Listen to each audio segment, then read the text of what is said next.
नमस्कार प्यारे बच्चों। आज पाठ पढ़ने से पहले मैं आप लोगों से कुछ चर्चा करना चाहूँगा। आप में से कितने बच्चे सुबह की सैर करने जाते हैं? कितने बच्चे सूर्योदय होने के पहले सैर करने जाते हैं?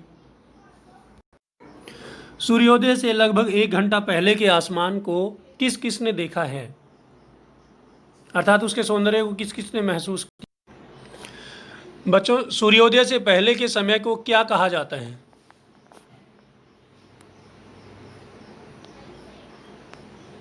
सूर्योदय से पहले के समय को प्रभात, उषा या भोर कहते हैं। तो बच्चों, आज हम पढ़ेंगे कविता उषा। कवि शमशेर बहादुर सिंह की रचना है। बड़ी छोटी सी कविता है और बड़ी प्यारी सी कविता है। तो चलिए देखते हैं, इसका कविता पाठ करते हैं पहले। पर सबसे पहले हम जानते हैं उषा का अर्थ। सूर्य के उगने से लगभग 1 घंटा पहले ही आसमान से अंधेरा छंटना शुरू हो जाता है। तब से सूर्य के उगने तक के समय को उषा काल कहा जाता है। आसमान में अंधेरा तो पहले ही छंटना शुरू हो जाता है, सूर्य बाद में उगता है, तो हमें पहले ही प्रकाश दिखाई देने लग जाता है। तो उस समय को हम उषा काल कहते हैं। इस समय में आसमान के सौंदर्य में पल पल परिवर्तन होता है। यह दृश्य बड़ा ही मनोहर होता है। तो चलिए कविता पाठ करते हैं इस कविता का। प्रात नभ था बहुत नीला, शंख जैसे भोर का नभ। अर्थात प्रातःकाल का जो नभ है वो बहुत नीले रंग का है, गहरे नीले आसमान है। जैसे आपको चित्र में दिखाई दे रहा है, गहरा नीला आसमान सूर्य उगने से पहले, और वो बिल्कुल प्राकृतिक रूप से जैसे शंख होता है बिल्कुल नीला होता है, वैसा ही वो नीले रंग का आसमान है। तो यहाँ पर शंख के साथ उसकी उपमा की गई है, और उपमा के कई कारण हैं। एक तो आसमान, जो प्रातःकाल का आसमान है वो पवित्र है, साफ सुथरा है, उसी प्रकार जो शंख है वो पवित्र माना जाता है। दूसरा सबसे बड़ा कारण है उसके रंग का। आसमान का रंग भी नीला होता है प्रातःकाल का, और उसी प्रकार जो प्राकृतिक रूप से शंख का भी रंग गहरा नीला होता है। तो उसके बाद फिर कवि ने कहा, राख से लीपा हुआ चौका अभी गीला पड़ा है। राख से लीपा हुआ चौका अभी गीला पड़ा है। अभिप्राय क्या है कि आसमान ऐसा लगता है जैसे राख से लीपा हुआ कोई चौका हो। चौका मतलब जो चूल्हे का जो स्थान होता है उसको चौका कहा जाता है, इसलिए चूल्हा चौका शब्द इस्तेमाल किया जाता है। तो चूल्हे के जो चौके को सुबह सुबह महिलाएं जो हैं वो लीप पोत करके साफ़ सुथरा कर देती थी, पवित्र कर देती थी, और वो राख से लीपा जाता था, उससे और ज़्यादा वो पवित्र हो जाता था। और जब राख गीली होती थी, अर्थात जब चौका गीला होता था, तो उसका रंग गहरा आसमानी ही नजर आता था, गहरा नीला रंग उसका नजर आता था। तो उसकी समानता के कारण से कवि कहते हैं कि ऐसा लगता है मानो आसमान जो है, ऐसा लगता है मानो राख से लिपा हुआ कोई चौका है जो कि अभी गीला है। अब गीला होना जो है ये ब्रैकेट में रखा गया है, कोष्ठक में रखा गया है। ये अभी गीला पड़ा है शब्द जो है ये विशेष अर्थ प्रकट करता है। इसमें गीले होने का अभिप्राय ये है कि जो नमी है आसमान में, जो ओस की नमी है, उसको प्रदर्शित किया गया है यहाँ पर, और इसीलिए उन्होंने गीला कहा है। दूसरा, गीला कहने का अभिप्राय ये भी है कि जो राख से लिपा हुआ चौका होता है वो गीला होता है तो गहरे नीले रंग का होता है। जब राख जो सूख जाती है तो उसका रंग थोड़ा सा हल्का नीला हो जाता है, लेकिन यहाँ पर गहरा नीला रंग प्रदर्शित करना है आसमान का, इसलिए इन्होंने इस शब्द का प्रयोग किया है, अभी गीला पड़ा है। तो यहाँ पर उत्प्रेक्षा अलंकार हैं। बहुत काली सिल जरा से लाल केसर से कि जैसे धुल गई हो। अब कवि ने कहा कि आसमान ऐसा लगता है जब सूर्य की किरणें, अब समय थोड़ा सा बदल रहा है, सूर्य निकलने लग रहा है, और सूर्य के निकलने से पहले उसकी जो लाल लाल किरणें हैं वो आसमान में छा रही हैं। तो उस दृश्य को देख करके कवि कहता कि ऐसा लगता है मानो काली सिल के ऊपर किसी ने लाल केसर से उसको धो दिया हो। जिस प्रकार काली सिल के ऊपर लाल केसर के धुलने से उसके ऊपर लाल और कालीमा नजर आती है, उसी प्रकार आसमान का जो दृश्य है वो काले काले आसमान में लाल लाल किरणें छाने से वैसा ही कुछ नजर आता है।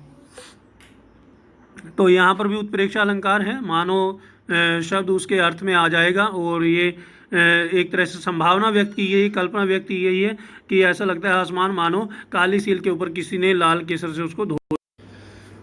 उसके उपरांत कवि कहते हैं कि स्लेट पर या लाल खड़िया चाक मल दी हो किसी ने, कि थोड़ी सी लाल किरणें बढ़ जाती हैं, आसमान से सूर्य उगने वाला होता है, तो उस वक्त के दृश्य को कवि कहते हैं कि ऐसा लगता है जैसे स्लेट के ऊपर मानो आसमान जो है वो एक स्लेट है और उस स्लेट के ऊपर लाल खड़िया चाक किसी ने मल दी हो। जो सूर्य की किरणें हैं वो ऐसी प्रतीत होती है जैसे किसी ने लाल खड़िया चाक से उसको मल दिया हो। तो यहाँ पर भी उत्प्रेक्षा अलंकार है। आसमान को स्लेट के रूप में चित्रित किया है और सूर्य की किरणों को लाल खड़िया चाक के रूप में चित्रित किया है। आगे कवि कहते हैं कि नील जल में या किसी की गौर झिलमिल देह जैसे हिल रही हो। अर्थात आसमान जो है वो नीले रंग का नज़र आता है, लेकिन उसके अंदर अब धीरे धीरे जो सूर्य की किरणें हैं वो थोड़ी सी श्वेतता उनमें बढ़ गई है, थोड़ा सफ़ेदीपन उसमें बढ़ गया है और उसके कारण से जो आसमान में फैली हुई किरणें हैं उनका थोड़ा सा रंग जो है वो गोरा हो गया है। और इसीलिए कवि कहते हैं कि अब आसमान में ऐसा दृश्य हो गया है मानो नीले जल में कोई गोरी स्त्री नहा रही हो और उसकी जो देह है उसमें झिलमिला रही हो। अर्थात झिलमिलाने का अभिप्राय यहाँ पर यह है कि वो जो दृश्य है वो निरंतर बदल रहा है और उसके जैसे झिलमिलाने से परछाई जो है वो गायब हो जाती है, उसी प्रकार उस दृश्य की जो सुंदरता है वो धीरे धीरे गायब हो रही है, क्योंकि सूर्योदय हो रहा है, सूर्य उग रहा है और उसकी श्वेत किरणें धीरे धीरे उस सौंदर्य को समाप्त कर रही हैं। तो यहाँ पर भी उत्प्रेक्षा अलंकार है। वैसे तो इस कविता में कोई भी कठिन शब्द नहीं है, लेकिन फिर भी कुछ शब्दों के अर्थ मैं आप लोगों को बता देता हूँ। भोर सवेरा होने से पहले का समय, नभ आकाश, चौका रसोई बनाने का स्थान, सिल मसाला पीसने का पत्थर जिसको हम सिलबट्टा कहते हैं, और केसर केसरीय रंग का एक सुगंधित पदार्थ जो एक फूल के पराग कणों से प्राप्त होता है। ये कश्मीर में ज़्यादा होता है और छोटे छोटे से फूल होते हैं, उसके अंदर 3-4 कण होते हैं पराग के, उनको निकाल करके उन्हीं को केसर के रूप में बेचा जाता है। गौर गोरे रंग का, और झिलमिल मचलती हुई या हिलती हुई, और देह शरीर, सूर्योदय सूर्य का उदय होना। आओ देखें हमने क्या जाना। तो सबसे पहले प्रश्न है आपके लिए, कवि और कविता का नाम बताएं। ये आप मेरे चैट बॉक्स में इसका जवाब दे सकते हैं। भोर के नभ को राख से लीपा हुआ चौका क्यों कहा गया है? चौके को गीला क्यों कहा गया है? कविता में काली सिल और स्लेट के उपमान क्यों प्रयोग किए गए हैं? किस चीज़ को प्रदर्शित करने के लिए प्रयोग किए गए हैं और ये किस विशेष अर्थ को प्रकट करते हैं? चलिए एक बार फिर से कविता के अर्थ को देख लेते हैं। कविता की व्याख्या। कवि को सुबह का आकाश ऐसा लग रहा है मानो नीला शंख हो।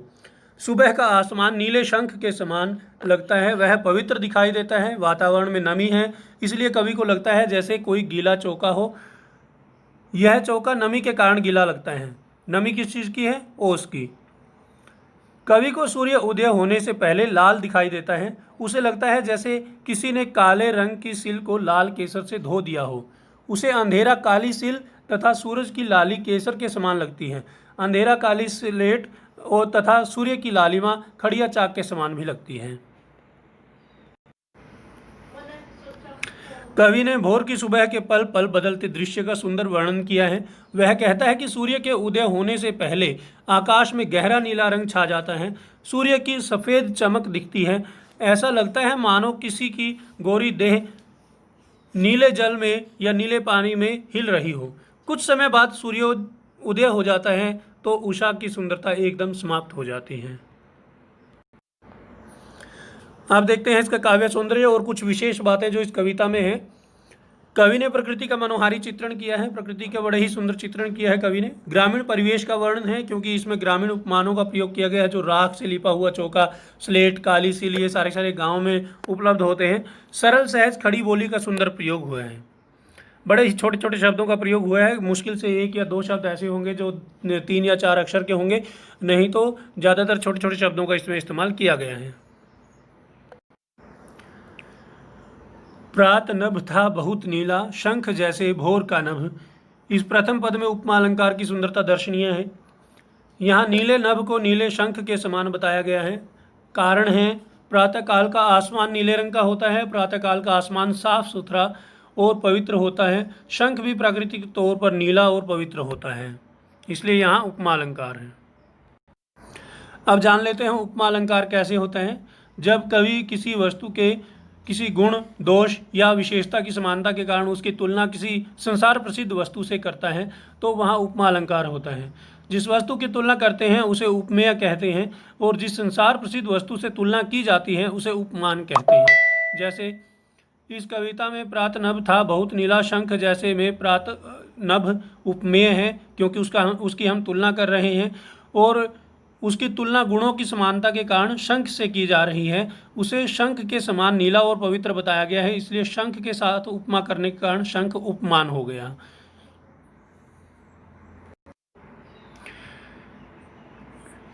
यहाँ पूरी कविता में उत्प्रेक्षा अलंकार है। राख से लिपा हुआ चौका अभी गीला पड़ा है, यहाँ पर भी उत्प्रेक्षा अलंकार है। ऐसा लगता है जैसे आसमान जो है वो राख से लिपा हुआ चौका हो जो कि अभी गीला पड़ा है। और बहुत काली सिल जरा से लाल केसर से कि जैसे धुल गई हो, यहाँ पर भी उत्प्रेक्षा अलंकार है। और स्लेट पर या लाल खड़िया चाक मल दी हो किसी ने, यहाँ पर भी उत्प्रेक्षा अलंकार है। चलिए अब जानते हैं कि उत्प्रेक्षा अलंकार कब, कहाँ और कैसे होता है।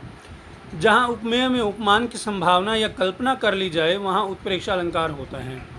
जैसे हरि मुख मानो मधुर मयंक, अर्थात श्री कृष्ण का मुख ऐसा लगता है मानो सुंदर चांद निकल आया हो। यहाँ श्री कृष्ण के मुख के चांद होने की कल्पना या संभावना की है। इस अलंकार में मानो, मनु, मनहु, जनु, जनुहु, जानो, ज्यों इत्यादि शब्दों का प्रयोग किया जाता है, परंतु कभी कभी इनका प्रयोग नहीं भी होता, अर्थात ये लुप्त हो जाते हैं, लेकिन फिर भी वहाँ उत्प्रेक्षा अलंकार होता है। अब देखते हैं कविता में अनुप्रास कहाँ कहाँ पर हैं।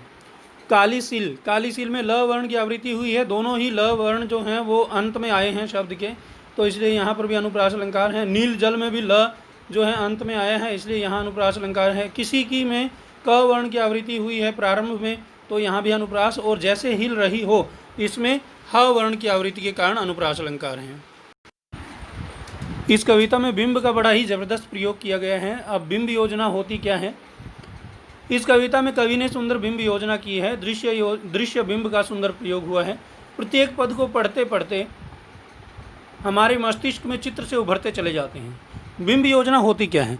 बिंब योजना जब कवि अपने शब्दों का इस तरह से प्रयोग करे कि जब हम उसको पढ़ें तो हम उस दृश्य को महसूस करें। अगर वो सुनने का है, अगर सुनने वाले शब्दों का इस्तेमाल करता है तो हम उस ध्वनि को महसूस करें। अगर देखने का दृश्य है तो हम उस दृश्य के चित्र हमारे दिमाग में अंकित से हो जाएं।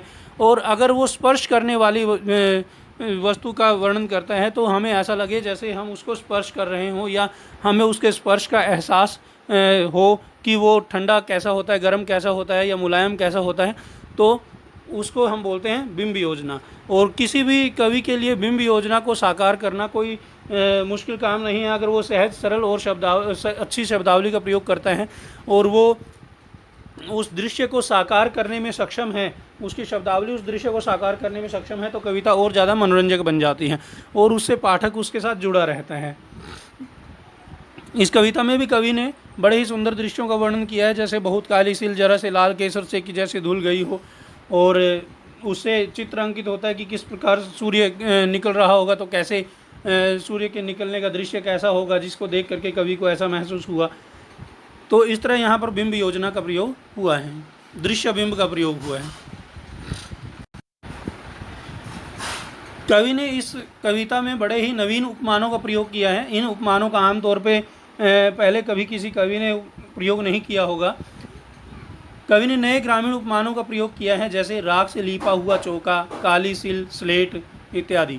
ये ग्रामीण उपमान है। ये आमतौर पे इन चीज़ों का इस्तेमाल जो है वो गाँव में ही किया जाता है, इसलिए ये बड़े ही नए हैं, नवीन हैं। क्योंकि आमतौर पे कोई भी कवि जब उपमानों का इस्तेमाल करता है तो चंद्रमा, सूर्य या गुलाब ऐसे उपमानों का इस्तेमाल करता है, परंतु इन्होंने राख से लीपा हुआ चौका, काली सिल और स्लेट इत्यादि उपमानों का नवीन प्रयोग किया है। आइए देखते हैं अब हमने और इस पाठ में क्या कुछ सीखा है। प्रातःकालीन ओस और नमी को कैसे चित्रित किया गया है। शंख जैसे में कौन सा अलंकार है। अभी गीला पड़ा है में कोष्ठक का प्रयोग क्यों किया गया है। और बहुत काली सिल जरा से लाल केसर से कि जैसे धुल गई हो, में उत्प्रेक्षा अलंकार स्पष्ट करें। ये कुछ प्रश्न हैं जो आप लोगों के लिए बहुत ही महत्वपूर्ण हैं और इनको आप अपनी गृह कार्य पुस्तिका में जरूर करें।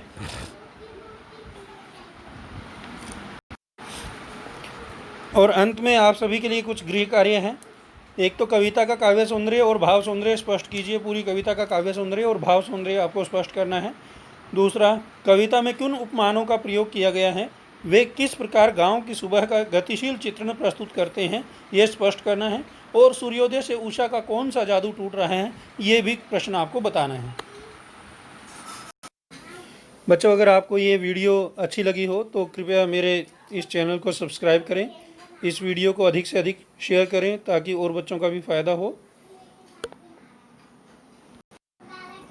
आप लोगों का इस वीडियो को देखने के लिए बहुत बहुत धन्यवाद।